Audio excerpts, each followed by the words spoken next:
Isang batang babae ang ginahasa at pinatay, walang hustisya, walang katarungan. Pero hindi pa pala doon nagtatapos ang kanyang kwento. Dahil ang kanyang pamilya lalaban. At ang hustisyang ipinagkait sa lupa ay babawiin mula sa dilim. Sa kwentong ito, hindi lang dugo ang dumanak, kundi ang katotohanang kayang bumangon ang patay para maningil. Handa ka na bang marinig ang sigaw ng mga pinatahimik gabi noon? Malakas ang ulan. Kumukulog. Nasa gitna ng masukal na gubat ang mag-inang sina Aling Lita at Rosa. Basa ang kanilang mga paa sa putik. May dala silang itim na manok at isang lumang garapon ng langis. Ang hangin ay malamig at mabigat, parang may matang nakatingin sa kanila mula sa dilim. Naglalakad sila patungo sa isang lihim na lugar, ang altar ng mga ninuno. Walang ibang nakakaalam nito kundi ang mga babae sa kanilang angkan. Bawal ang salita habang papalapit sa bato. Bato na hugis ulo ng tao, may dugo pa ng huling alay. Huminto si Aling Lita. Pumikit siya at sinimulang bigkasin ang mga salitang itinuturo ng kanyang lola. Lumamig ang paligid. Nagsimulang gumalaw ang mga aninong wala namang katawan. Ngunit bago ang lahat ng ito, may isang pangyayaring sumira sa katahimikan ng kanilang buhay. 3 buwan ang nakalipas, si Ella, bunsong kapatid ni Rosa, ay ginahasa sa likod ng paaralan. Walang nakakita. Walang tumulong. Nang nadiskubre siya, duguan ang katawan. Nanghihina. At sa ospital, namatay siya kinabukasan. Ang salarin? Si Kagawad Ernesto, pinsan ng kapitan, may pera, may koneksyon. Pinakawalan. Walang kaso. Walang hustisya. Umiiyak si Rosa sa burol ng kapatid. Tinitigan niya ang malamig na mukha ni Ella at bumulong, hindi matatapos ito ng ganito. Kinabukasan, nagsimulang magtanong si Rosa tungkol sa lumang kwento ng kanilang angkan. Kwento ng mga aswang. Ng mga babaeng pinagkaitan ng katarungan. Ng mga ginamit ang sinaunang itim na karunungan para maghiganti. Tinuruan siya ni Aling Lita. Dugo ng itim na manok. Langis mula sa abo ng matandang puno. At isang piraso ng bagay mula sa taong paghihigantihan. Ninakaw ni Rosa ang singsing ni Ernesto mula sa mesa sa barangay hall. Isinausaw iyon sa langis habang dinadasalan ng panaghoy ang mga ngalan ng mga patay. Lumindol ang bahagya. Sa bahay ni Ernesto may narinig siyang kaluskos. Tumingin siya sa labas, wala. Ngunit sa kanyang anino may pangatlong ulo. Kinabukasan wala na si Ernesto. Wala ring bakas ng kaguluhan sa bahay niya. Pero sa loob ng bahay may mga marka ng kalmot sa pader. May bahid ng dugo sa mga kortina. At sa kisam, isang bagay na hindi maintindihan ng mga pulis. Isang katawan na nakabigti, ngunit walang lubid. Tila lumutang. Nang makita ng mga tao ang mukha ni Ernesto, ang mga mata niya ay dilat na dilat. Parang nakakita ng impyerno. Mula noon, nagsimulang mawala isa-isa ang mga kasabwat niya. Lahat ng tumulong para pagtakpan ang krimen. Lahat ng tumawa habang umiiyak ang ina ni Ella. Walang saksi. Walang nakakita kung paano sila namatay. Pero lahat sila natagpuan na baluktot ang mga buto. May mga nakasulat sa balat nila, lumang baybayin. At sa dulo ng bawat sulat, may pangalan, Ella. Sa buong barangay, walang gustong banggitin ang kwento. Takot silang matawag. Takot silang magising ang mga nilalang sa gubat. Pero gabi-gabi may naririnig sa likod ng paaralan. Yunggol. Iyak. At tinig ng batang babae na paulit-ulit na sinasabi, tulungan niyo ako, mula sa silid-aralan sa likod ng paaralan, may biglang ilaw na umiilaw kahit walang kuryente. Minsan, ang mga gwardiya ay nakakakita ng aninong bata sa loob. Tumatayo sa harap ng blackboard. Nakasulat sa pisara ang parehong salita, paulit-ulit, ganti. Walang nagtuturo. Walang estudyante. Pero naroroon ang presensya. Isang gabi, si Kapitan mismo ang nakarinig ng iyak. Lumabas siya, may dalang baril. Naglakad papunta sa likod ng paaralan, kung saan pinaniniwala ang pinatay ang hustisya. Sa bawat hakbang, nararamdaman niyang may bumubulong sa likod ng kanyang tenga. Mahina. Pero malinaw. Kasama ka sa kasalanan. Tumakbo siya pabalik sa opisina. Subalit nang marating niya ito, nandoon na ang kanyang larawan. May pulang kandila sa ilalim. At palibot nito mga tuyong dahon at uling. Tumigil ang puso ni Kapitan. Hindi dahil sa pagod, kundi dahil sa takot. Simula noon, hindi na lumalabas ng bahay ang Kapitan. Nakatakip ang lahat ng bintana. Pinapabanal ang bahay linggo-linggo. Pero hindi nawawala ang amoy ng nasusunog na buhok. At gabi-gabi may batang tumatawag sa kanya. Kapitan, tulungan mo ako, Li. Sa kabilang dako, si Rosa ay tahimik na naglalakad sa gilid ng sapa. May dala siyang garapon. Sa loob nito, ang panghuling sangkap, luhang galing sa ina ng isang walang hustisyang anak. Kinuha niya ito habang natutulog si Aling Lita. Dahil alam niyang ang susunod na hakbang ay siya lamang ang makakagawa. Isang huling alay. Isang huling pangalan. At isang huling gabi ng paghingi ng ganti. Sa gitna ng kagubatan, muli siyang bumalik sa altar. Ang buwan ay bilog. Ang ulap ay mababa, tila yumuyuko sa seremonyang magsisimula. Sa paligid, ang mga anino ay kumikilos na parang buhay. Itinayo ni Rosa ang garapon sa gitna ng bato. Binuksan niya ito. Ang luha ay kumislap, tila may sariling liwanag. Dinampot niya ang talas ng kalawit na minanapa sa kanyang ninuno. At saka sinimulang ipahid sa kanyang palad ang pinaghalong dugo, abo at langis. Ang katawan niya ay nagsimulang manginig. Hindi sa lamig, kundi sa bigat ng puwersang kanyang tinatawag. Mula sa sugat ng walang hustisyad. Mula sa iyak ng mga batang kinitildi. Mula sa galit ng lahing ginapig. Dumating ka. Pumikit siya. Ang paligid ay naging tahimik. Walang ihip ng hangin. Walang huni ng kuliglig. Walang kahit anong tunog, maliban sa pintig ng kanyang puso. At mula sa likod ng altar, isang tinig ang sumagot. Mababa. Bitak-bitak. Parang galing sa ilalim ng lupa. Anong nais mo, anak ng gabi? Hindi siya sumagot agad. Huminga siya ng malalim. Tumingala. At buong bigat ng loob na bumulong. Gusto ko ng katarungan. Hindi para sa akin. Kundi para sa lahat ng biktima. Para sa kapatid kong si Ella. May liwanag na lumabas mula sa kanyang mga mata. Mainit ang kanyang balat, tila pinapasok ng apoy. Ang anino sa paligid ay gumalaw palapit. Hawak-hawak ang anyo ng mga nawawala. Ang mga batang hindi pinakinggan. Ang mga kabataang pinatay ng sistema. At sa gitna ng mga ito, nakita niya si Ella. Nakangiti. Ngunit ang mga mata nito ay basang-basa sa luha. Oras na, bulong nito. Rinig na rinig sa gitna ng katahimikan. Muling bumigat ang hangin. At sa barangay, isa-isa muling nangawala ang mga pangalan sa listahan ng sangguniang kabataan. Isa-isa silang hindi na nakita pa. Ang kanilang mga tahanan ay naging abandonado. At sa bawat bahay na iyon, may iisang marka sa pinto. Bayad. Lumipas ang ilang araw. Tahimik ang buong barangay. Parang may nagbabantay sa bawat sulok. Walang gustong magtanong. Walang gustong magsalita. Kahit ang simbahan ay tila nilamon ng takot.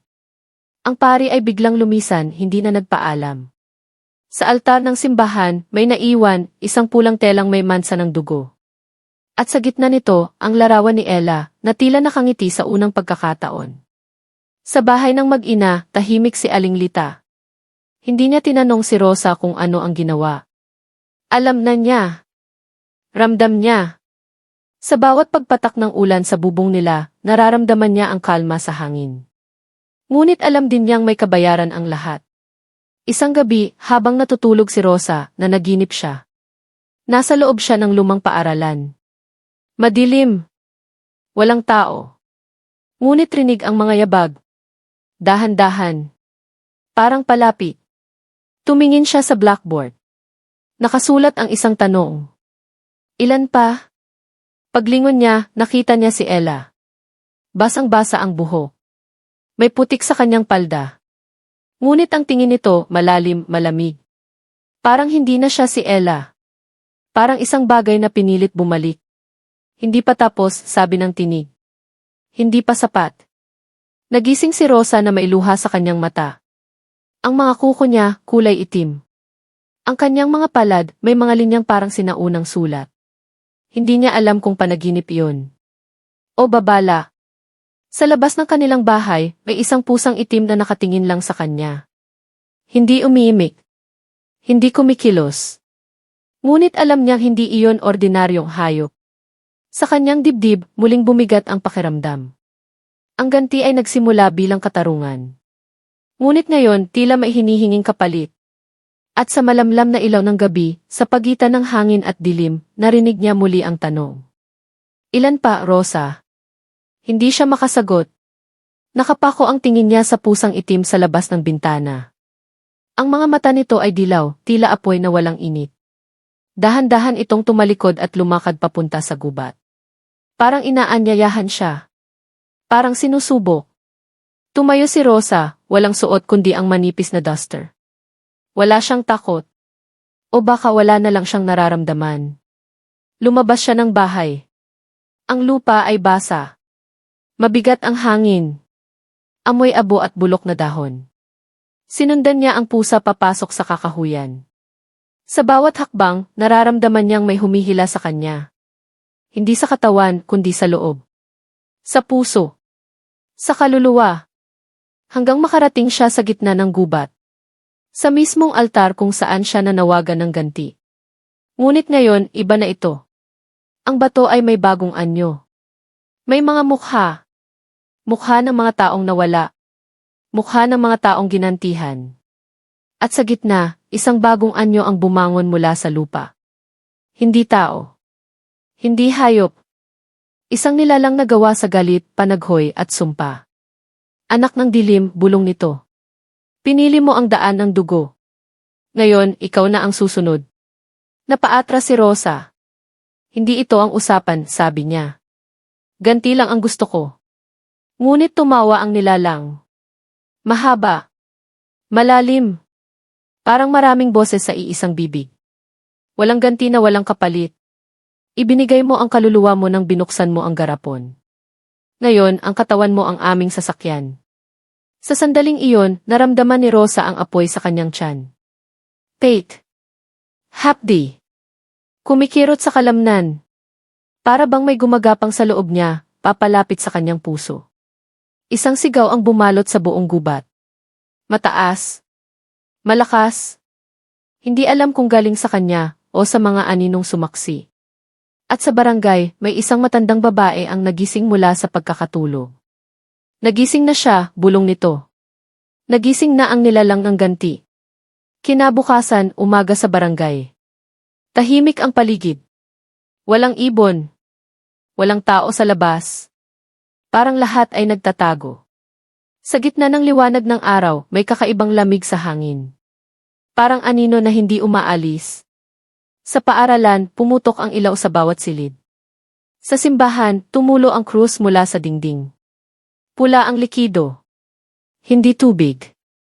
Hindi pintura. Parang dugo. May mga batang nagising na umiiyak, hindi alam kung bakit. May mga nanay na sinasabing na panaginipan nila si Ella, nakatayo sa pinto, may dugo ang palad. Sa bahay ni Naaling Lita, wala si Rosa. Naiwan ang kanyang mga damit, ang kanyang kwaderno ng dasal. At sa sahig ng kwarto niya, may bilog na itim na abo. Sa gitna ng bilog, may marka. Isang mata. Nakadilat.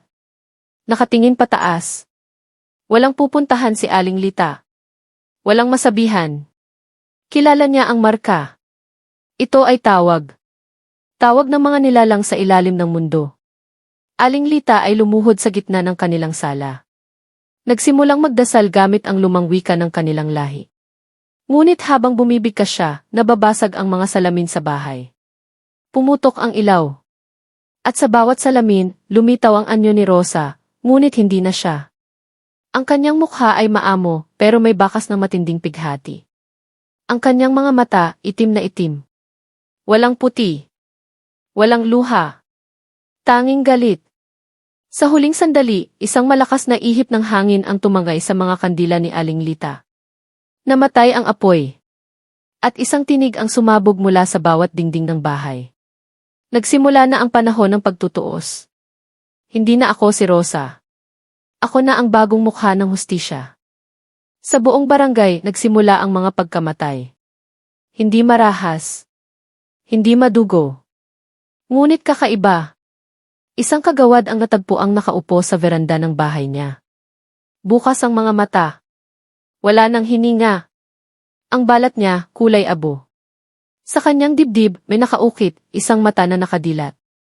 Ang midwife na tumangging tulungan si Ella noon, natagpuang nakalublob sa sarili niyang batya ng tubig. Sa ilalim ng tubig, isang piraso ng papel ang lumutang, may sulat kamay ni Rosa. Ang mga tumalikod ngayon ay haharap. Ang buong konseho ng barangay, isa-isang nagkakasakit. Hindi alam ng doktor. Walang resulta ang laboratorio. Lumalabo ang paningin nila. Nahihirapang magsalita. At gabi-gabi, pare-pareho sila ng panaginip, isang babae sa dilim, humahawak sa kanilang liig. Hindi nananakit. Ngunit dahan-dahang binubura ang kanilang mga pangalan sa isang itim na libro. Hanggang sa paggising nila, may nawala. Ang kanilang anino. At sa mundo ng mga aswang, kapag nawala ang anino mo, wala ka ng kaluluwa. Samantala, sa gubat, unti-unting lumilitaw ang mga batang nawala. Hindi sila buhay. Ngunit hindi rin patay. Parang multo. Parang alaala ng isang sigaw na hindi pinakinggan. At si Rosa, o ang nilalang na dating si Rosa, ay nasa gitna nila.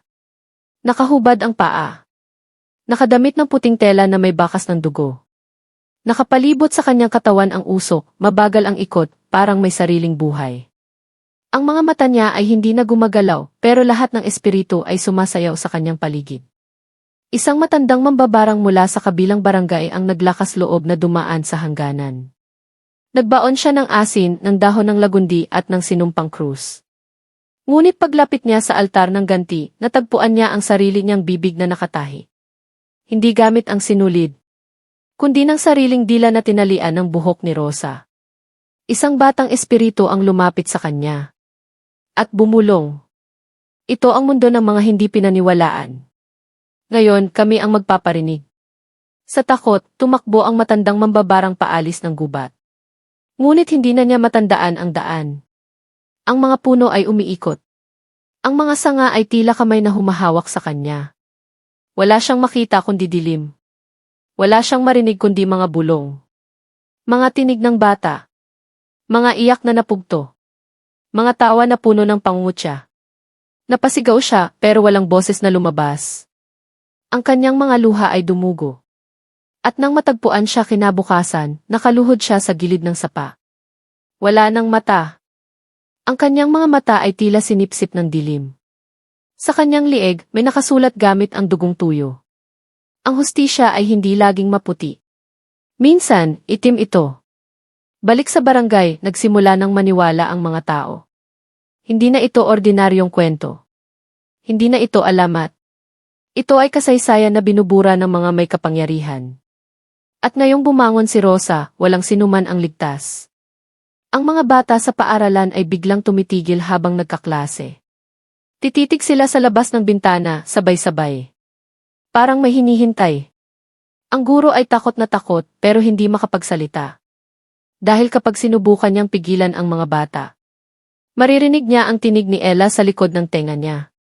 Mahina. Puno ng luha. Bakit hindi mo ako tinulungan? Sa gabi, ang mga poste ng ilaw ay kusang namamatay kapag dumadaan ang anino ni Rosa. Walang nakakakita sa kanya ng harapan. Ngunit lahat ay nakakaramdam. Ang kanyang presensya ay malamig na parang kamatayan. At mainit na parang apoy ng sigaw. Si Aling Lita, unti-unti nang humihina. Ang katawan niya ay lumalaban sa bigat ng kasalanan ng lahi nila. Alam niyang hindi lang si Rosa ang nagbago. Maging ang kanilang dugo ay pinukaw. At minsan, sa salamin, nakikita niya ang kanyang kabataan. Isang batang babae, nakaputi. May sugat sa likod. At may dalang itim na kandila. Bulong nito. Panahon na. Dugo sa dugo. Liwanag mula sa dilim. Nang gabing iyon, muling bumalik si Aling Lita sa altar ng ganti. Hindi para humiling. Hindi para magdasal. Kundi para subukang tapusin ang sinimulan ng kanyang sariling anak. Ang gabi ay mas tahimik kaysa dati. Walang kuliglig. Walang hangin. Ang buwan natatakpan ng makapal na ulap. Naglakad siya ng mabagal, bitbit ang huling alaala ni Rosa, ang lumang kwaderno ng orasyon. Ito ang kwadernong puno ng dasal ng mga ninuno, pero ngayon, isa na itong aklat ng sumpa. Nang makarating siya sa altar, naroon na si Rosa. Hindi na siya bata. Hindi na rin siya ganap na tao. Ang kanyang buhok ay umaalon sa hangin kahit walang ihip. Ang kanyang balat ay makinis, ngunit may mga ugat na kumikislap ng pula sa ilalim. Ang kanyang mga mata, itim na itim pero umiiyak. Umiiyak ng itim na luha. Tapos na, anak, bulong ni Aling Lita. Huwag mo nang palawakin pa. Pero hindi sumagot si Rosa. Tumingin lang siya sa paligid. Ang mga espiritu ng mga batang nawawala ay nasa likod niya. Tahimik. Nagbabantay. Naghihintay. Tama na, ulit ni Aling Lita, mas madiin. Baka pati ikaw tuluyang mawala. Sa unang pagkakataon, nagsalita si Rosa. Wala na akong balikan, inay. Wala na akong katawan. Wala na akong pangalan. Ang natira na lang ay galit. Ang galit ng lahat ng pinatahimik. Napaluha si Aling Lita. Inilapag niya ang kwaderno sa harap ng altar. Isinulat niya ang kanyang sariling pangalan sa pinakahuling pahina. At habang ginagawa niya ito, nagsimula siyang manginig. Narinig niya ang huni ng mga ibong matagal nang nawala. Ang mga halaman sa paligid ay kumikilos, tila humihinga. Sinulyapan siya ni Rosa. Tumigil ang luha sa kanyang mata. Anong ginagawa mo? Tanong niya. Isang huling kapalit, sagot ni Aling Lita. Kung kailangang may mawala, hayaan mong ako. Kung kailangang may manatili, sana ikaw. Muling lumakas ang hangin. Umikot ang abo sa paligid. Ang mga espiritu sa likod ni Rosa ay unti-unting naglaho. Isang-isa. Tahimik. Walang iyak. Walang galit. Para bang pinayapa ng isang bagay na matagal nilang hinintay. Si Rosa ay lumuhod sa harap ng kanyang ina. At sa unang pagkakataon mula nang siya ay mabuhay muli, huminga siya ng malalim. Isang hininga na puno ng sakit. Ngunit may halong kapayapaan. At sa hangin, isang huling tinig ang narinig. Ang hustisya ay dumaan sa apoy. Ngunit sa puso ng isang ina, natagpuan nito ang tubig. Sa pagyuko ni Rosa, ang lupa sa ilalim ng altar ay bahagyang gumalaw. Parang may nilalang na huminto sa paggalaw. Parang may espiritong napayapa. Ang mga mata ni Rosa ay muling lumiwanag, hindi na itim kundi malinaw. Maputi. May bakas ng liwanag na matagal na nawala. Tahimik siyang yumakap kay Aling Lita. Hindi umiiyak. Hindi rin nagsasalita. Ngunit ang yakap ay mabigat, parang pasasalamat. Parang pamamaalam. Mula sa langit, unti-unting bumukas ang ulap. Ang sinag ng buwan ay tumama sa altar. At sa liwanag na iyon, ang anino ni Rosa ay unti-unting kumalas sa katawan niya. Hindi ito maitim.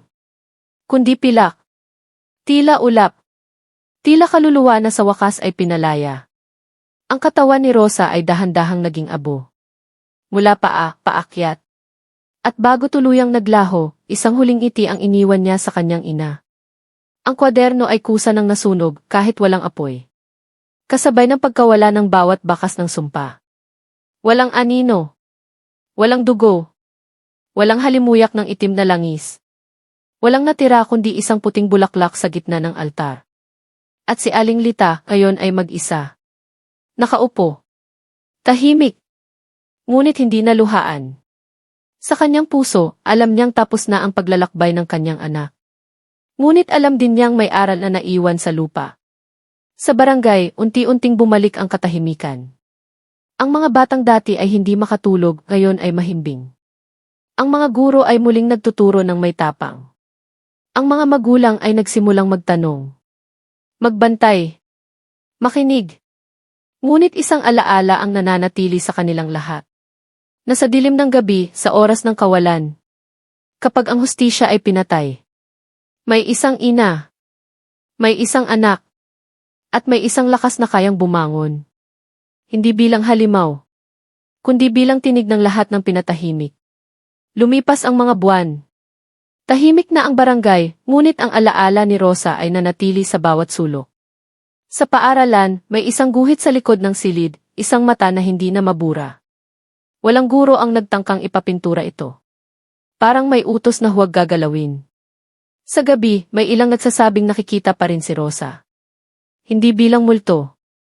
Hindi rin bilang nilalang ng dilim.